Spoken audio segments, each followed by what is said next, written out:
Zay ny mikasika ny vola zay hoentina eto Madagasikara fa mikasika kosa indray ireo entana zay avy eto Madagasikara indray mandeha makany ivelany any dia nisokatra tamin'ny fomba ofisialy androany ny guichet unique anana ivitoerana anankiray zay etsy Antanimena etsy ahafahan'ireo mpikirakira sy mpanondrana entana makany ivelany manao ny taratasy zay ao anatin'ny fotoana fohy ary mba hakelany koa ny ampianatra ny vola aloha mikasika izany fanondranana entana makany ivelany zany. Nisokatra tamin'ny pomba ofisialy io tolakandro ny guichet unique à l'exportation de Madagascar na ny GUE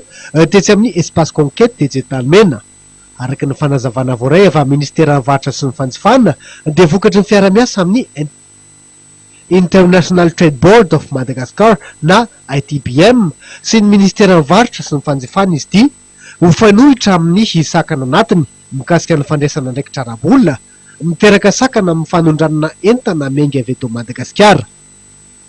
Vokatry ity guichet unique à l'exportation ity dia navorona ao anatin'ny toerana iray arak'izany ny sampana ara-panjakana rehetra mikasika ny fanondranana entana mba hampiana ny vola aloha sy ny andro fikirakirana ny antota taratasy ka hanamorana ny fandraharana ho an'ireo mirona makany amin'izany.